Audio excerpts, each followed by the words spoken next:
después de mañana, ya no eres parte de esta familia.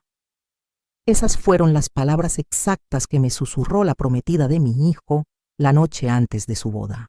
Me quedé en casa al día siguiente, destrozada. Pero al mediodía, la boda había colapsado completamente, y la razón por la que esto pasó dejó a todos en shock.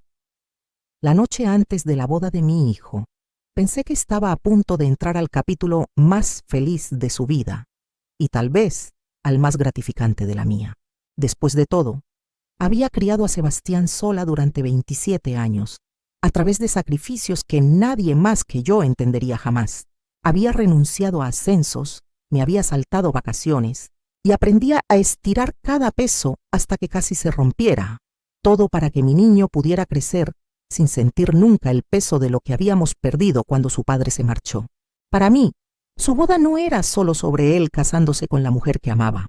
Era la prueba de que había hecho algo bien, de que había criado a un buen hombre a pesar de todas las adversidades. Al menos eso me decía a mí misma. Esa tarde, pasé por el lugar del ensayo para entregar algo en lo que había estado trabajando durante semanas. Un álbum de la vida de Sebastián, desde sus primeros pasos hasta su graduación de preparatoria, desde rodillas raspadas hasta el día que fue aceptado en la Facultad de Derecho. Puse todo mi corazón en él, queriendo que su futura esposa, Valeria, viera exactamente cuánto amor y sacrificio habían moldeado al hombre con el que estaba a punto de casarse. Valeria me recibió en la puerta. Estaba hermosa como siempre, cabello perfecto, vestido perfecto, sonrisa perfecta, pero esa noche sus ojos estaban más fríos de lo que los había visto jamás. Valeria, le dije extendiendo el álbum, hice esto para Sebastián. Pensé que podría ser lindo que lo hojearan juntos esta noche. Ni siquiera lo miró. En cambio, se acercó, su voz lo suficientemente baja para que nadie más pudiera escuchar. Después de mañana, dijo, sus labios curvándose en la más mínima sonrisa burlona. Ya no eres parte de esta familia. Las palabras me golpearon como un puño en el estómago. Parpadeé insegura de haber escuchado correctamente. ¿Disculpa? Me escuchaste, susurró. Ya cumpliste tu parte. Criaste a Sebastián. Mañana se convierte en mi esposo, mi familia. ¿Y tú? Eres solo equipaje extra. No te avergüences aferrándote. Honestamente, ya te he tolerado suficiente tiempo. Me quedé congelada, aferrando el álbum como si fuera lo único que me mantuviera en pie. Mi garganta ardía, pero no salía ningún sonido. Inclinó la cabeza, casi divertida por mi silencio. Honestamente, ya te he tolerado suficiente. Sebastián te ama, por supuesto, pero el amor vuelve ciega a la gente. Yo te veo por lo que realmente eres, alguien que no pertenece a nuestro futuro. Así que haznos un favor a las dos. No vengas mañana. Ahórranos todo el drama. Debería haber dicho algo. Debería haberme defendido. En cambio, sentí el peso de años presionando sobre mí. Años de soledad, de trabajar dobles turnos, de pretender que no estaba agotada solo para que Sebastián no viera lo dura que era la vida sin su padre. Y ahora esta mujer, la que afirmaba amarlo, me estaba diciendo que era desechable. Me palmeó el brazo como si fuera una niña que necesitaba consuelo. Vete a casa, señora Morales. Duerme hasta tarde. Mañana será el mejor día de nuestras vidas. Y no te necesitamos ahí para arruinarlo. No recuerdo haberme ido. No recuerdo haber manejado a casa. Lo que sí recuerdo es haberme sentado en el borde de mi cama esa noche, mirando el álbum de Sebastián. Mis manos temblaban tanto que las páginas casi se rompían. Cada foto era un recuerdo de amor, sacrificio y perseverancia. Y sin embargo, mañana se suponía que debía pretender que nada de eso importaba, que yo no importaba. Las lágrimas nublaron mi visión, pero debajo de la heartbreak algo más se agitó. Una ira fría y silenciosa. Susurré en la oscuridad. Si no soy parte de esta familia después de mañana, entonces mañana no estaré allí en absoluto. Y así, la mañana siguiente, me quedé en casa. Pensé que la boda continuaría sin mí. Pensé que Sebastián se casaría con ella y yo me quedaría atrás, borrada de la historia de mi propio hijo. Pero al mediodía de ese día, toda la ciudad lo sabía. La boda no había ocurrido. Y la razón por la que cambiaría todo. Supongo que para cualquiera mirando desde afuera, Yo era solo otra madre sobreprotectora que no quería soltar a su hijo. Esa era la etiqueta que Valeria había cuidadosamente pintado sobre mí durante años. Pero la verdad es que nunca me aferré a Sebastián. Lo sostuve porque nadie más lo haría. Cuando el padre de Sebastián se fue, no solo me dejó a mí, dejó a su hijo. Nunca olvidaré esa noche. Sebastián tenía solo 7 años, aferrando su dinosaurio de juguete en una mano y preguntándome, ¿cuándo va a volver papá? No tenía respuesta, solo lágrimas que traté de esconder detrás de sonrisas forzadas. Desde ese día, fuimos solo nosotros dos. Me convertí en el sostén de la familia, la cuidadora, la animadora, la disciplinaria. Trabajé dobles turnos en la cafetería del hospital, a veces llegando a casa tan cansada que me quedaba dormida en uniforme. Pero cada vez que Sebastián traía una estrella dorada de la escuela, cada vez que me hacía una tarjeta torcida del Día de las Madres, sabía que valía la pena. Creció hasta convertirse en un hombre amable, inteligente y ambicioso. Estudió más duro que cualquier persona que conociera. Quería ser abogado, no por el dinero, sino porque decía, mamá, quiero proteger a personas que no pueden protegerse a sí mismas, como tú siempre me protegiste a mí. Esa sola frase me llevó a través de 1000 noches sin dormir, así que cuando trajo a Valeria a casa por primera vez hace 3 años, realmente quería que me gustara. Era hermosa, segura de sí misma, el tipo de mujer que parecía iluminar cada habitación. Sebastián estaba prendado, y yo quería que fuera feliz. Pero debajo del encanto, noté pequeñas grietas. Era educada conmigo en público, pero cuando Sebastián salía de la habitación, su tono cambiaba, cortante, despectivo, como si hablar conmigo fuera una tarea pesada. Nunca preguntó sobre mi vida, mi trabajo o incluso las historias de la infancia de Sebastián. En cambio, dirigía las conversaciones hacia ella misma, su carrera en marketing, sus amigos glamorosos, sus planes futuros. Lo ignoré al principio. Tal vez estaba nerviosa, tal vez no sabía cómo conectar conmigo, pero con el tiempo las grietas se hicieron más grandes. En el cumpleaños de Sebastián el año pasado, horneé su pastel favorito, chocolate con betún de mantequilla de maní. Era nuestra tradición desde que tenía 10 años. Cuando lo saqué, Valeria sonrió dulcemente y dijo, «Oh, qué pintoresco. Pero Sebastián está en una nueva dieta ahora. Me aseguraré de que no toque esto». Tomó el cuchillo de mi mano y puso el pastel a un lado, sin tocarlo. Sebastián se rió, me besó la mejilla y dijo, «Gracias, mamá. No tenías que hacerlo». Pero vi el destello de culpa en sus ojos. Sabía que me había quedado despierta medianoche haciendo ese pastel.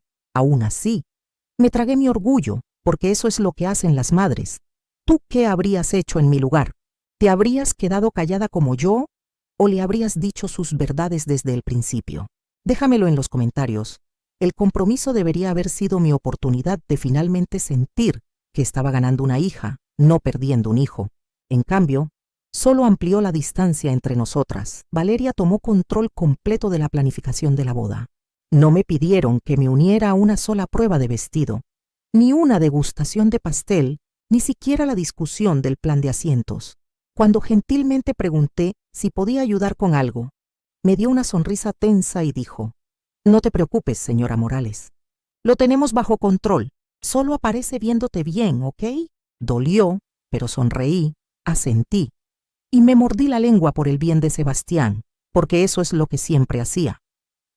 Pero la verdad es que había señales de advertencia que nunca debía haber ignorado, como la forma en que Valeria siempre parecía más interesada en el salario potencial de Sebastián que en sus sueños, la forma en que ponía los ojos en blanco cuando él mencionaba trabajo pro bono, la forma en que lo presentaba en fiestas, no como mi prometido Sebastián, sino como Sebastián, el futuro abogado.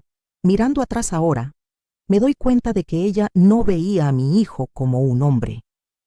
Lo veía como un trofeo.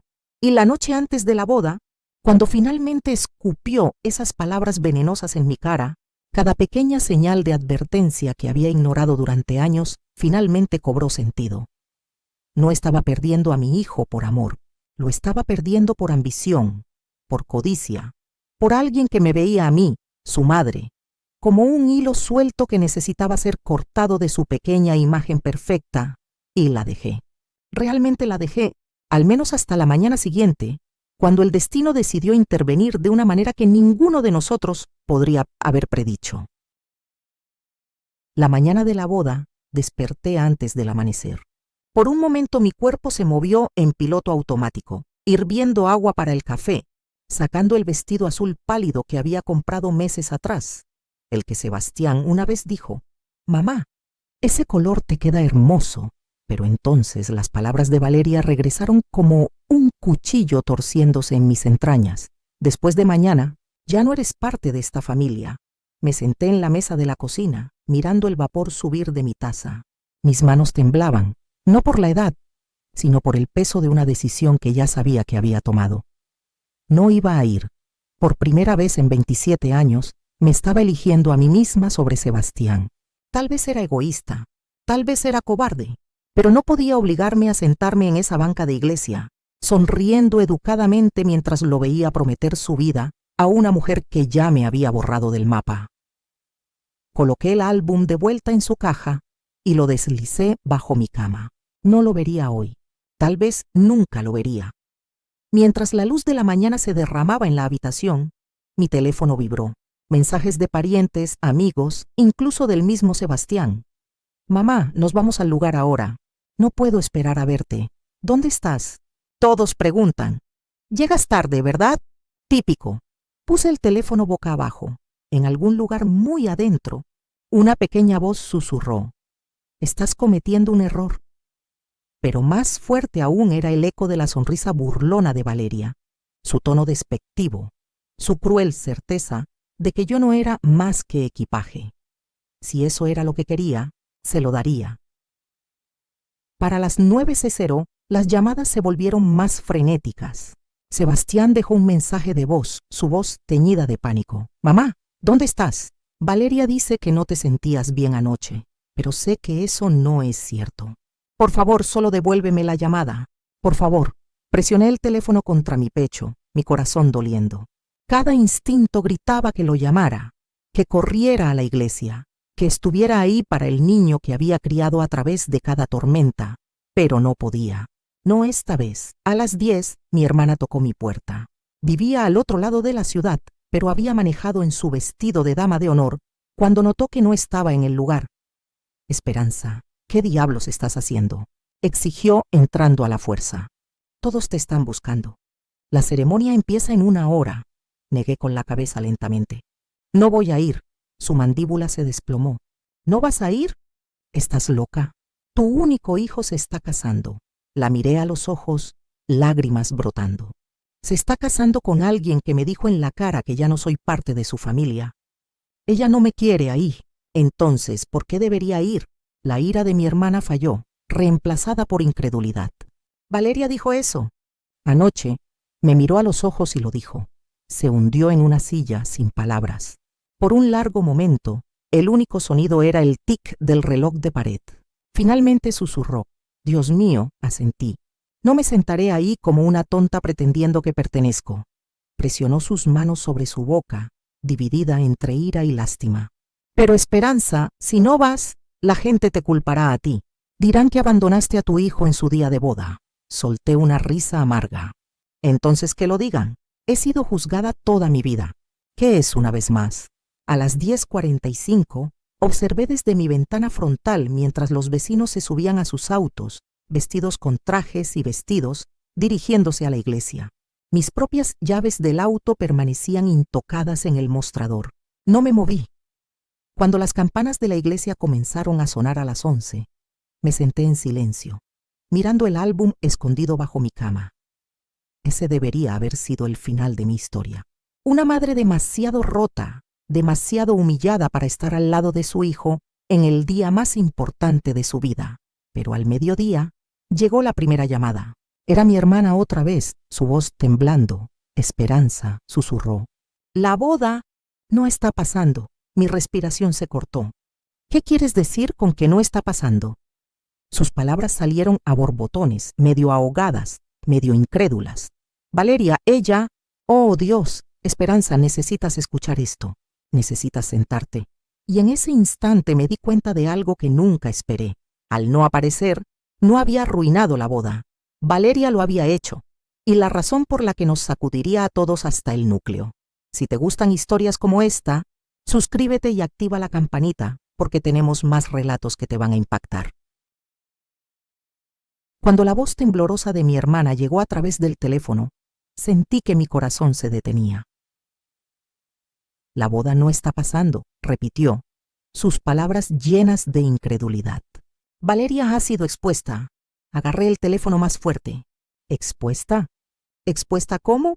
Esperanza, es complicado, pero necesitas escuchar esto de mí antes de que se extienda por todas partes.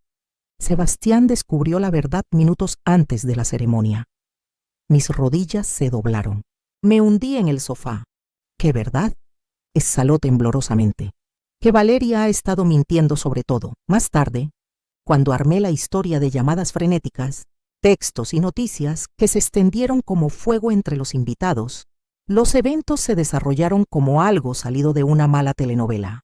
A las 10:30, media hora antes de la ceremonia, Sebastián había estado esperando nerviosamente en un pequeño cuarto lateral de la iglesia. Sus padrinos trataron de calmarlo, bromeando, ajustando su corbata, dándole palmadas en la espalda, pero entonces su mejor amigo, Carlos, irrumpió, pálido y temblando. «Sebastián, necesitas ver esto», dijo Carlos, sosteniendo su teléfono. En la pantalla había una serie de fotos. Valeria, su novia, envuelta en los brazos de otro hombre. Las fotos no eran viejas, eran de hace 2 semanas. El rostro de Sebastián se puso pálido. ¿Qué? ¿Qué es esto? Su vecino me envió estas, dijo Carlos, su voz quebrándose. Pensó que merecías saberlo antes de cometer el mayor error de tu vida.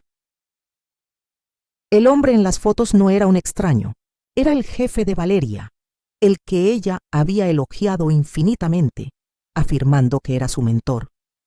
Sebastián se tambaleó hacia atrás, su pecho agitándose.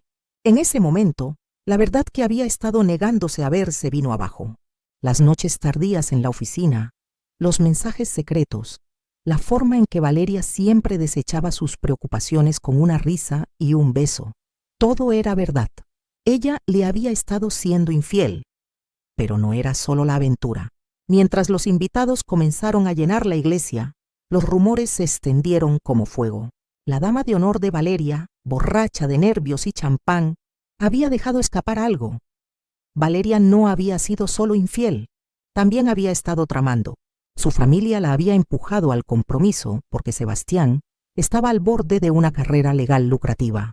Para ellos, el matrimonio no era sobre amor, era una transacción, una fusión.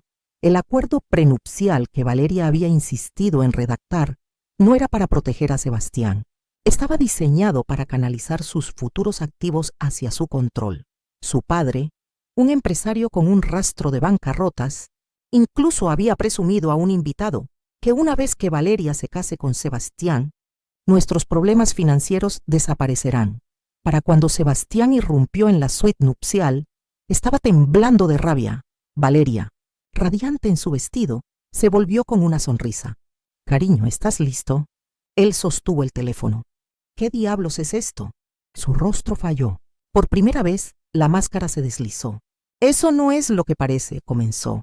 «Es exactamente lo que parece», rugió Sebastián. «Hace 2 semanas con tu jefe, sus damas de honor jadearon. La habitación se quedó en silencio. La voz de Valeria se volvió cortante. Sebastián, escúchame. No, tú escucha. Su voz se quebró. Le dijiste a mi madre que no era parte de esta familia. Trataste de cortar a la única persona que siempre haya estado ahí para mí. Y todo este tiempo me estabas mintiendo en la cara». Las mejillas de Valeria se enrojecieron de furia. «Tu madre, de eso se trata esto. Ella ha estado envenenándote contra mí desde el principio. Está celosa, Sebastián. No quiere soltarte». Pero las palabras cayeron planas porque en ese momento Sebastián se dio cuenta de la verdad. Yo no había necesitado envenenarlo contra ella. Ella se había envenenado a sí misma. Para las 11:15 la iglesia estaba en caos. Los invitados susurraban, jadeaban, revisaban sus teléfonos mientras las noticias se extendían por las bancas. El pastor trató de restaurar el orden, pero Sebastián caminó por el pasillo, no con una novia, sino con un anuncio sombrío. No habrá boda hoy, dijo, su voz temblando pero firme. Valeria ha traicionado mi confianza. Esta ceremonia está cancelada. Jadeos llenaron la iglesia. Los padres de Valeria se levantaron en protesta, su madre gritando: «No te atrevas a humillar a nuestra hija así». Pero Sebastián no se inmutó. Ella se humilló a sí misma. Valeria, furiosa, lo persiguió, gritando sobre mentiras y malentendidos. Pero las fotos no mentían, tampoco los susurros sobre sus motivos ulteriores. Al mediodía, los invitados salían en silencio aturdido. Algunos negaban con la cabeza. Algunos murmuraban sobre dinero desperdiciado y planes arruinados. Otros susurraban simpatía por mí, aunque ni siquiera había estado ahí. Cuando mi hermana terminó de relatar la historia, me quedé congelada, el teléfono presionado contra mi oído. Mi corazón dolía por Sebastián, por el desamor que no merecía. Pero debajo de la tristeza, otro sentimiento floreció. Vindicación. Valeria me había dicho que no era parte de la familia. Y ahora no había familia para que ella reclamara. Susurré al teléfono, casi para mí misma. Ella me quería fuera. Pero ella es la que se fue ahora. Esa debería haber sido el final de la historia de Valeria, pero no lo fue. Porque cuando personas como ella pierden todo, no se van silenciosamente. Y yo estaba a punto de descubrir hasta dónde estaban dispuestas a llegar ella y su familia para recuperar lo que pensaban que era suyo. Pero al final, después de semanas de batalla legal y exposición pública, la verdad salió a la luz. Los esquemas financieros de la familia de Valeria fueron revelados, y por primera vez en meses, pude abrazar a mi hijo sabiendo que había visto quién era ella realmente. Esa noche, mientras nos sentábamos en el porche tomando té, él me tomó la mano y dijo suavemente: «Mamá, no sé cómo te mantuviste tan fuerte». Ella casi me destroza, lo miré. El niño que había criado, ahora un hombre forjado por el fuego, porque he pasado por cosas peores. Y porque sabía que un día la verías por lo que realmente era. Solo tomó tiempo, sus ojos se cristalizaron. Tú siempre fuiste mi familia, siempre. ¿Crees que Valeria merecía lo que le pasó? ¿O fui demasiado dura al no ir a la boda? Cuéntame tu opinión en los comentarios. A veces, defender lo que está bien significa tomar decisiones difíciles, pero al final, la verdad siempre encuentra su camino.